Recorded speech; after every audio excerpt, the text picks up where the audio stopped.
Okay, in this video, I want to do something a little bit different. I want to convince you why you should start a robotic startup in 2026, because I genuinely think it's the best time ever to do this. And I want to use this video to A, explain you why, like give you a bit of context, B, explain you like the opportunities that are currently happening, and then 3, how you can start. Quickly about me, my name is Andreas. I invest mainly in hardware, robotics, automation, heavily focused on Europe.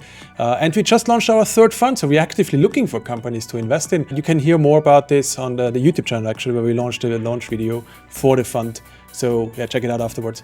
Okay, cool. So let's start. Like a little bit of context. Number 1, Amazon this year deployed their 1 millionth robot.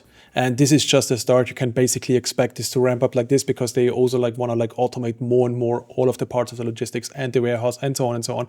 And they're just at the start of this. Another completely different example, war nowadays is very much dominated by drones, which become more and more automated due to jamming and all this kind of stuff. This is becoming part of robotics fully. Speaking of classic robotics, automation, manufacturing, this is now moving to what we call dark factories. So factories so fully automated that you can run them essentially dark. The main message here is quite clear. Cars are going to be produced fully automated, run by robots, front to back. Speaking of cars are self-driving now, and that's a normal thing that we just have in society. We have cars driving next to us on their own. But it's not only cars, it's literally everything. Everything is self-driving now due to open source and multiple progress here. But by the way, this is a Chinese delivery truck that is super viral. It's basically a meme in China because they're relentless. They have no sense of self-preservation, and they will go through everything just to bring you your stuff. Also, humanoids on the horizon, and Hypernaut, they're becoming real, and we will talk about this a little bit later. I have a whole thesis around them I want to share with you. So my main message is, yes, this is starting to feel like something. Yes, this is starting to feel like a hype, and yes, this is starting to feel we're seeing robots everywhere and all this kind of stuff. But this is just the very, very beginning. This is now a wave going upwards, and my biggest recommendation is to jump on this wave right now and be in this space in the next 5 years, because so much will change. But why is now the right moment? Because we had robotics manufacturing, we had this the last 10, 20 years. Very simple reason. Tipping points, especially in technology. What else are you going to do? You want to do a software startup in 2026? Your customer will just use ChatGPT and most likely have the majority of your features straight out of the box. SaaS companies used to compete against Gmail or mail and spreadsheets and calendars. And if you managed to get above that bar, people were willing to pay for you. Now marketing department will just use ChatGPT to do whatever you offer, right? And if not, they can use Claude to build a SaaS company that's or a product, a software product that's good enough. Let's say you want to do software AI, and you're basically competing now with the biggest companies in the world. Google can scrape the same data that you get, but they have way more money to do so. And quite frankly, these AGI frontier models, companies, they're not working to build better software. They're working to build the industry after software, and you're competing in that space. So it's really, really crowded. There's a lot, it's really hard to in that space to compete. This is marketing. 15,000+ companies in marketing, right now. What the hell? Let's take the most crowded, most established, most automated area that robotics has, which is warehousing. There's 700 companies of them worldwide. 700, right? Let's take humanoids, this big overhyped industry we currently have. There's 200 companies worldwide. If you and your buddy start a new company, we're very quickly talking single-digit percentage improvement worldwide. Another reason why I recommend right now to get into robotics is because just the costs are going lower and lower and lower, which means you can use automation and robotics in multiple other areas, and don't think only things with robotic arms, think automation in general. Because also every component is getting cheaper. We mentioned self-driving before. The core components to have a self-driving car and all these aspects are getting cheaper and cheaper and cheaper.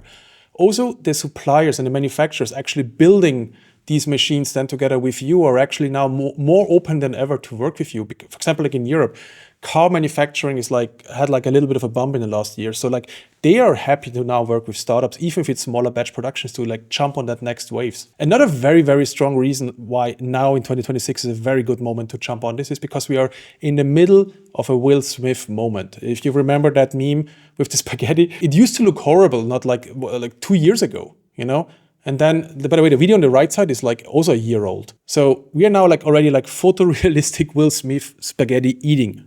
in video Gen AI. And that happened over like 3-4 years.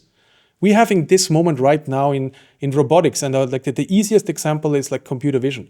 Like if you remember like Hot Dog or Not, like a few years ago, we are now at the point where we can take full videos, annotate in the video in real time, segment everything, understand everything. Like you can see in videos, reason in space, reason in 3D space, and so on and so on. Like that is solved now, you know. And like Sam is like, you can just like download this if you want to use it. The robotic brain, VLA is the most common approach to this, like vision, language, action. The way to think of this is like kind of like the equivalent to more or less LLMs, or not really, but like kind of. The biggest issue here is still like reliability. So like being able to decide what the robot should be doing and then actually reliably do it correctly, even if the environment slightly changed, and so on and so on. And do this like hundreds of thousands of times, like at the same site, so that there is no problem in manufacturing or like wherever the robot is placed, so that there isn't any issues. This is currently the moment like where people are making this starting to work. We're still like in the early days here. So in many areas, you just don't have enough data. And data is super important to a lot of these companies. Think about it. Like if you do like a robot, like at a special purpose use case, right? You can't scrape that data from the internet. Like if you're in, for example, cleaning robots, this kind of data you only get on the site from the customer at the use case. And the more data you have, the better the models get. The better the models get, the more capabilities you have, and the more use cases you can have actually offer to customers. And because of that, they will buy more things. You have more deployments. Because of more deployments, you have more data. So there's almost like a runaway loop that if you manage to get into this space, you have like a defensibility. And this is like super interesting. And there's also like a lot of startups right now only focusing on this, because this is like this whole like data issue, let's call it, is like a huge problem in this space right now. I have a pitch of a data labeling startup twice a week right now. You know, like it's a lot. But also like research labs, for example, here, Imperial College in London, this is called Instant Policy. They're working on solutions that they need almost like no data and can like still reliably do whole processes and repeat tasks, even if you mess with the robot like after one time showing. So like here, they move the things around, they push the robot, they push the thing, they replace the item, and so on and so on. And the actual training set that you see down here on the right side, it's freaking Blender. This is like a few renderings in Blender, and it's good enough already. You know, like if these things get into production, like if this is actually turning out from research into actual production, this will change the industry maybe. And that will happen in the next years, okay? And that's also the reason why every VC right now is like, hey, we need a robotic strategy, and so on and so on and so on. And this is not even talking about the big things like macro tailwinds and so on and so on. Like think about it. If now I can use a robot to be more precise, build more custom, more beautiful things, more complex things, more detailed things, can do higher quality, can do like higher quantity, can do smaller quantity, all of these kind of things. You need these kind of machines as well. Otherwise, you as a supplier will be basically out of business. Like you cannot compete otherwise, right? Like if the expectation of the customer is now that you do all these details at like high quantity, at small quantity, that everything that comes out of the factory, for example, has been quality assurance tests like hundreds of times, you have to keep up. You have to buy these tools. You have to keep up. Otherwise, you're out of business. This is like a whole pressure wave on the market, especially with China pushing automation as much as they can. Not to speak of politics, but also like in the West, especially if you want to reindustrialize the West, like aging is a real issue here, right? Build solutions is what I'm trying to say here, right? Okay, this is the context. This is like why now and all this kind of stuff. But let's talk actual opportunities. I like this one framing. It's basically robots is the next SaaS.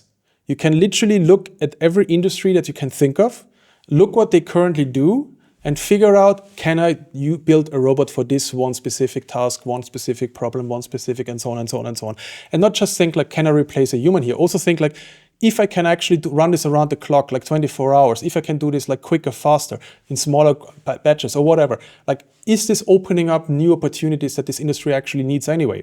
Another mental model I really like is like structured versus unstructured. This is essentially a supermarket for robots. Like if you want to optimize a supermarket for robots, this is how it has to look.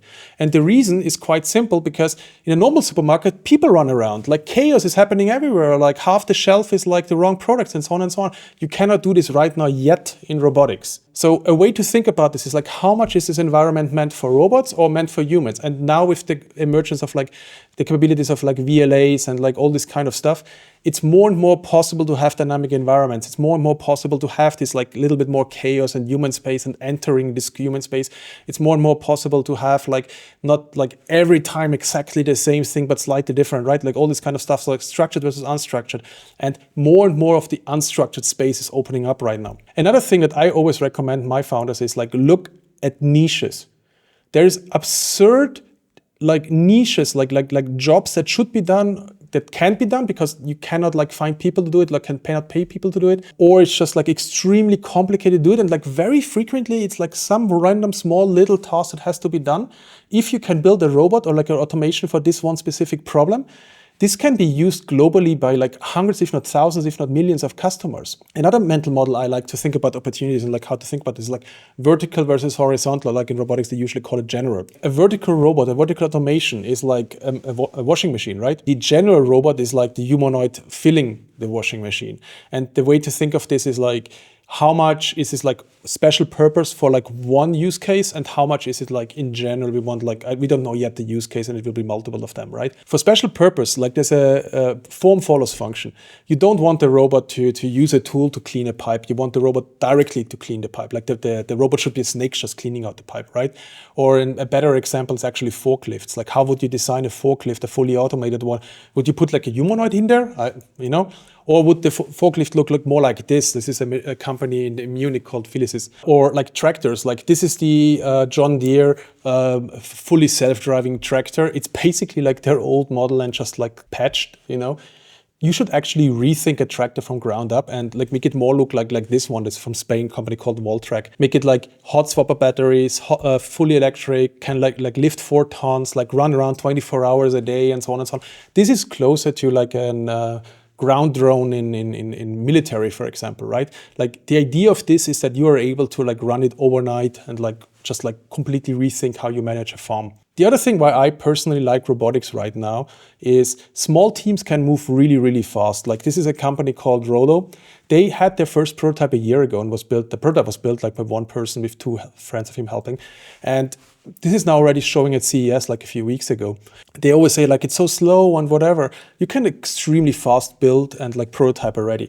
It's like, oh no, but the batch production, the cost of like the capex costs and all these kind of things. Yeah, like also not true. Like you cannot now, like all of the suppliers want to produce with doing small batches and so on and so on. It's like, yeah, but it's so hard and so complicated and so like blah, blah, blah, blah, blah. That's not true. Like all of that is changing right now as we speak. Let's talk humanoids. The weird one, right? Like, is it cringe? Is it hype? Is it not? This is, by the way, humanoid fighting. Shout out to Six, like the guy in the middle, a friend of mine. They are doing fighting of humanoids with VR right now. This is like right now gimmicky. Like this is like now a little bit of a joke, not really like they take it serious, but like it's like, it's like a little bit gimmicky. This will be very much like true in 2 years, 3 years, 4 years as humanoid come into space and want to like show off, right? But like I don't want to encourage you to start a fight club, but if then at least don't talk about it. The counter arguments to humanoids, which are very much true, is a special purpose machine will always be better, and there will be hundreds of vertical solutions that you should build. I think the question I actually ask people is, if you think about a real construction site, do you imagine we're going to build humanoids and then we're going to put the humanoid in a forklift and have it drive a forklift? Yeah. Or are we going to just like make autonomous like technology on the construction side? I mean, he's right? Like, would you want a humanoid in the forklift or you want an automated forklift? The counter arguments, now like the pro arguments for humanoids, is there's a certain last step problem. Yes, the forklift can run by itself, but maybe you need to fasten afterwards the packages in the truck, or maybe you need to do some other things that normally the human would do, right? And if there's no human anymore and the forklift is just like 2 bars, like that bars can't do that job. And there's like this last step that has to be maybe done. And like in these mixed environments, humanoids are surprisingly potentially useful, who knows? But that's a very, very strong pro argument. The other pro argument is what I call the iPhone case. Yes, your digital camera is great, but I have an iPhone. Like, I don't care about buying a digital camera. Yes, your special idea for like a mobile device for some industry is great. Can you just like build an app because I already have the iPhone? And that argumentation case for use cases might be true with humanoids. Like, let's TBD. Yes, your special purpose machine is great and it's better and blah, blah, blah, blah, blah. But if people can buy this for like 5K, 10K, 20K, and it's good enough, why should they buy your machine that costs like 10 times more? So economy of scale comes into play. And just for the context, like I'm a person a little bit like critical about humanoids, but I see way too many people, especially investors, also dismiss them. So there's like hype and there's like overhype and there's like the realities behind is like, this is basically my POV on it. But there's a whole new world that's currently popping up. Like think about it, like every robotics company is currently building full stack every problem. They have their own in-house solutions, from data collecting to navigating in space to like almost everything. Like there's a few open source solutions, but like by default, you build a lot of stuff on your own. What I'm trying to say is that there's currently no AWS for robotics. Don't think of it like, oh, I built the AWS. Like, no, think more like, what are the different problem areas that you could just like tackle? There's a good article by Andreessen Horowitz that just came out, where they basically argue there isn't the concept of DevOps right now. And that is like slowing down like development cycles in robotic teams. And there's a whole universe of robotics solutions that you could build without even building actual hardware. TLDR, what I'm trying to say, and I hope I convinced you now, is this is just the beginning. We are the very much of the beginning, and right now is a very good moment to jump on this. To help you with this, we actually collected like a few links that we recommend you to check out, especially a completely beginner or at least in the beginning stages of your journey.